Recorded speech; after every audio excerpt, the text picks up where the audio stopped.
सुन मेरे दिल में अमार और बिलाल अब्दुल्ला का हुआ आमना सामना। अब बिलाल अब्दुल्ला अमार से लेगा बदला और उसको बताएगा कि उसने सदफ से कैसी मोहब्बत की थी। वहां पर वो अमार को ये बताता है कि मैंने सदफ से शदीद मोहब्बत की थी, ऐसी मोहब्बत जिसमें किसी और की तरफ पलट कर देखना भी गुनाह समझा जाता था, लेकिन जिसके लिए उसने मुझे ठुकराया उससे वो बुरी तरह हार चुकी है।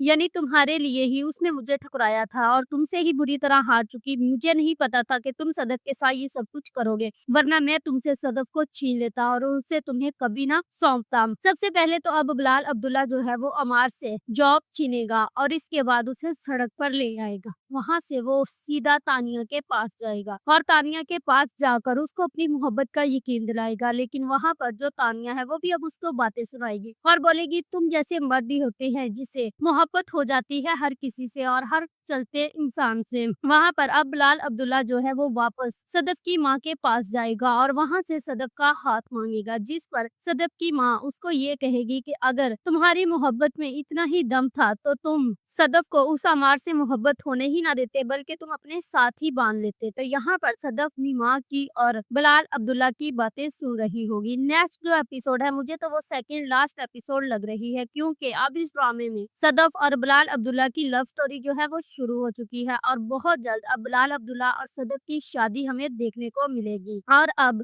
जावियार और बिलाल अब्दुल्ला के दरमियान जो गेम है वो भी ये दोनों खेलते हुए नजर आएंगे। और जो हमशा है वो तो अब खो ही चुकी है बिलाल अब्दुल्ला को। वो जितनी भी कोशिश कर ले मिसअंडरस्टैंडिंग क्रिएट करने की, अब वो सदफ को बिलाल अब्दुल्ला से दूर नहीं कर सकती। और अमार जो है वो तानिया के साथ हो सकता है कनाडा मूव ऑन हो जाए, और तानिया भी यही चाहती थी कि वो अमार को अपने साथ ले जाए। यहाँ से मुझे ये लगता है कि वो अमार को जब अपने साथ लेकर जाएगी तो वहां से वो अमार से अपनी जिल्लत और बेइज्जती का बदला लेगी, उसको एक नौकर की तरह ट्रीट करेगी और यही अमार की जिंदगी होगी। If you like this video, subscribe my channel, press the bell icon for more.